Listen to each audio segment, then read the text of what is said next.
For Brenda and I, the bigger picture was my unexpected retirement and our need to refinance our housing without a mortgage. So we had no choice really but to sell up and relocate. We wanted to do that anyway because the urban sprawl in Newcastle was getting ever increasing, and we wanted a better quality of life. We did look at the possibility of buying an old home and relocating it. The homes were not too bad to buy price-wise here. The relocation costs were fairly high, but the main difficulty was that councils required all this certification that the house was asbestos-free, both where the house was and all the council zones that the house would be moved through, let alone here.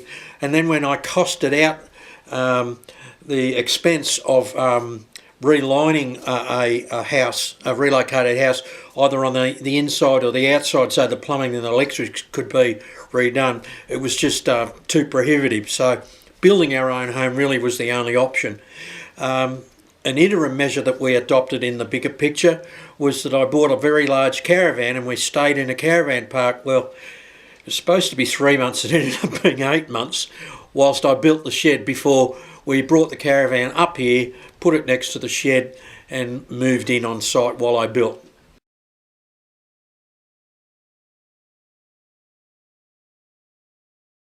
Where you have a join and your reinforcing rods within a block wall, you don't need to weld your rebars together, because when you infill the block wall with concrete, the concrete will join everything together. Footings for concrete block walls will vary around the world. The only thing that matters is you find out what your local building inspector requires and meet that requirement. The standard in Australia would probably be somewhere around about 400 wide and about 300 deep, with 16mm rebars in there for reinforcing. But like I said, check with your local regulations and keep your local building inspector happy.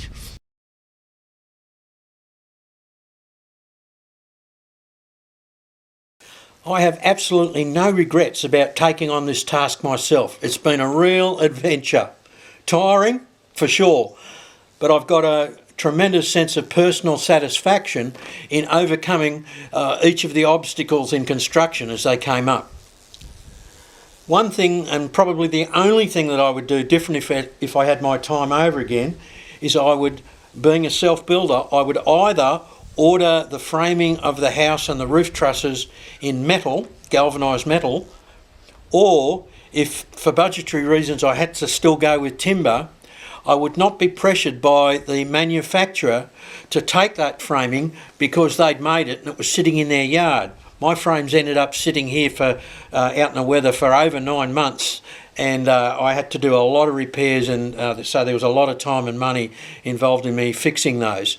So if I had my time over again, I would say when ordering the house, do not make the frames or the roof trusses until I tell you I'm ready for them. But it's easy to be wise after the event, and you're only going to do something like this once.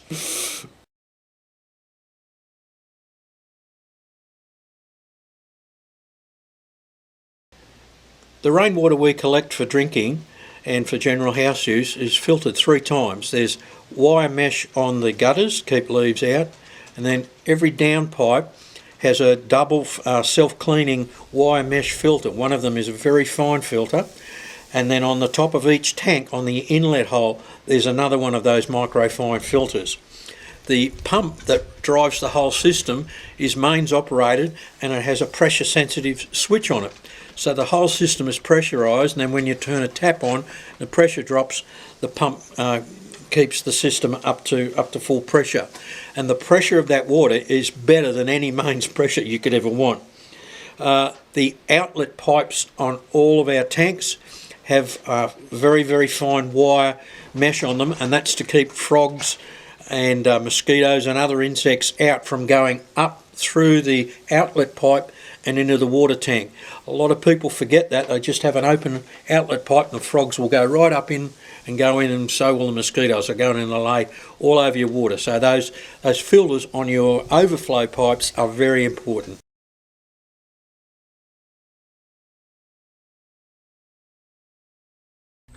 Budgeting. There's my serious weak point. Just ask my poor suffering wife. The foundation for our financial planning was that we wanted to be mortgage free and able to live just on my government retirement pension, which is the only source of income that I've got. The cost of the kit home was a price that I could definitely work out. I calculated out the cost of the lowest story, which I had built entirely myself, including the comprehensive earthworks, the concrete slab, the plumbing and sewage connection, all the concrete blocks, the floor, the steel, and all that sort of stuff. I worked out how much the tradies would cost me, the electricians and the plumbers, connection of the power and so forth. And I put a figure down for things that wouldn't be included in the cost of the kit home. And this is where I made a mistake, an unavoidable one almost, because when you buy a kit home, a pre-manufactured home to put together yourself, there's hundreds of items that aren't supplied with the house. Things like nails, like 8,000 nails in the floor, screws, 15,000 gyprock screws, stud adhesive, electrical wiring, flooring, and paint. Oh man, was paint a huge expense. And the amount that I'd allowed for those things was a quarter, maybe a fifth of what they actually turned out to be. So towards the end, we've had financial problems with our budget, but the comfort for me, sick though it is every renovation show Brenda and I watch on TV, they always have budget problems. I haven't seen a build yet where someone comes in right on budget, and even millionaires have massive budget blowouts with building. I think it's just a nature of the beast. I think the only way you can avoid that is if you're a commercial builder and you're building houses all the time and you know what all your costs are constantly going to be. When you're an owner builder, you're never going to have all that information right at your fingertips. Money savers, doing as much as you can yourself, buying in bulk and in trade, buying the bucket of screws rather than the blister pack, and buying seconds or used material where you can do that without making any detriment to your build. Like all these concrete blocks, I got them for about $1 each, and the current market price on them was about $8 each. I was just lucky. I found a yard that had a block yard that had overstock and wanted to get rid of it. Nothing wrong with them at all. That was just luck. But sometimes in these things, you make your own luck by looking hard.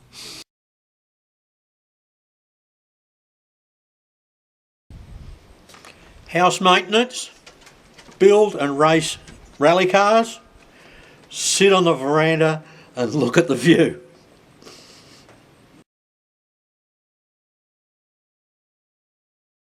Yes, once the house is finished and we've moved in, which hopefully shouldn't be too long, there'll be more videos on the landscaping that I do, and the building of the chook yard, and the netting of the orchard, something that is a complete thing that all ties in together.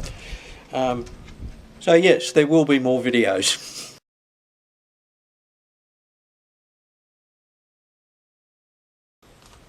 Kit home, $77,000. Shed, $20,000. Caravan, $14,000, although we should get about 10 of that back when I resell it. Lower story slab, $30K. Upper story, kitchen, flooring, tiles, lights, about another $40K there. Trades, about $15K. Earthworks, about $15K. Stuff I haven't remembered to put in here, about another $20K. What's that come to?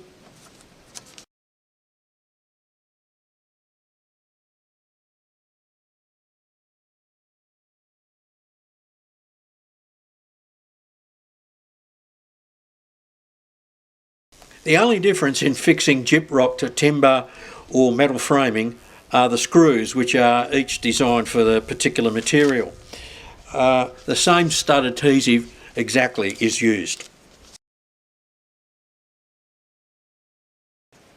Our fire pump is petrol driven and is a self-contained unit. My dad was also a self-taught home handyman. He renovated our family home, every room, every wall. So I learnt off him, and then I kept up to date with electrical requirements by talking with tradies. Without a doubt, the timber frame's deteriorating sitting out in the weather and having to replace about a quarter of the timber in the roof trusses.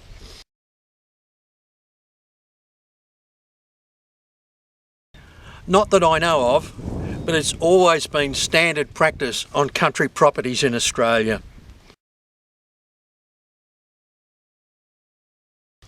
I told my wife it'd take 2 years. I thought it'd take me 1 year. It's taken me 3.5 years.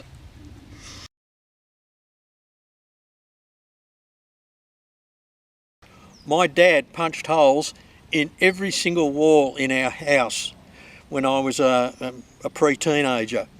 And so from the age of about 10 to 12, I watched my dad, and then he got me on the tools.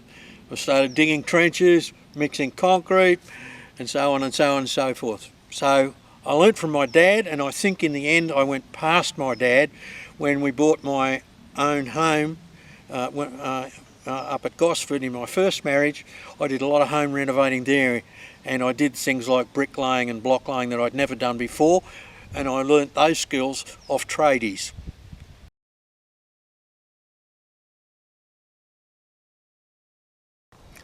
Both. I always check books, council regulations, anything I can find on the net before I start, do my planning, and then just before I actually start the job where there's technical requirements, I check again. When there's any doubt, I always just ring up my council building inspector and talk him through it and ask him my dumb questions, or if there's an opportunity to talk to a tradie about it and get some feedback, I'll use that information as well. But I never start technical stuff without being absolutely sure of what I'm doing.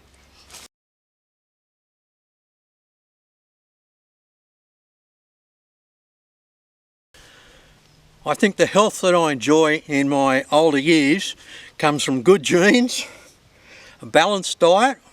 I eat as little junk food as I can. I have never drunk any alcohol, smoked, taken any illicit drugs. Keeping active and doing things is my exercise. I don't do gym work or any of that sort of stuff. I just keep active and doing things. And I listen to my body when I'm doing things and it gets a bit sore, or quite often what happens is about an hour after I've done the job, then it lets me know, you've taken a toll on me, Bill. I rest, so I pace myself.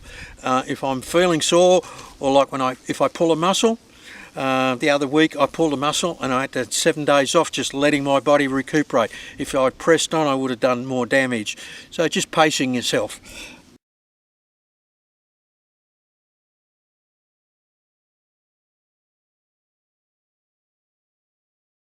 I have never worked in the building industry, something you tradies probably think is bloody obvious. I've done some weird things throughout my now finished job career. I started out as a film editor and film cameraman with Movietone News. I then moved to videotape, became a videotape editor, worked in advertising agencies and was director of several film and television workshops. I left that and spent 4 years in full-time study to become an ordained Baptist minister, specialising in youth work, and had 2 pastorates, one in New South Wales, one in Victoria, each of 7 years. I became a professional full-time taxidermist and won some of Australia's top awards. And I ran a courier company in Newcastle, delivering car parts to all the car trade places in Newcastle. And then my last job was with a fiberglass materials manufacturer, and I was in charge of sales and freight, managing those jobs. So a weird collection of jobs. Do you want to know the connection between being a minister of religion and a taxidermist? It's obvious. Both are concerned with life after death.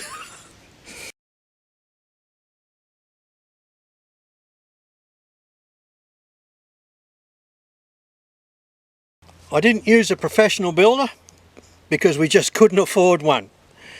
My favourite part of the build, without a doubt, reaching lock-up. the stress that came off me when I got those doors closed and kept the weather out, that was when I really felt I was getting somewhere.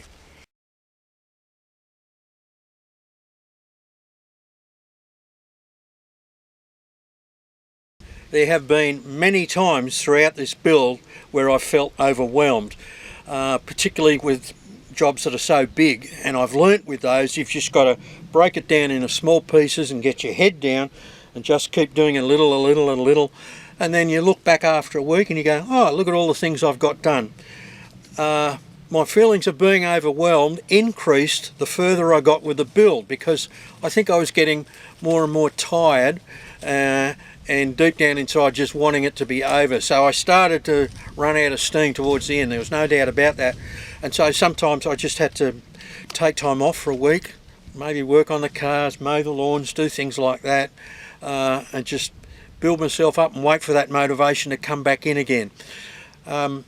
Self-doubt, yeah, lots of self-doubt at times. Best things I found to take that away was to look back at what I had done and say, rightio, I've got this big job in front of me, I don't know whether I can do it, or I don't know whether I'll ever finish it, or I think I've stuffed that up. And to look back at the stuff that I'd done, and the videos were really helpful here, and go, wow, look at that back there. If I'd only known how much work there was between there and now. And I've got that done. So that sort of gave me self-encouragement.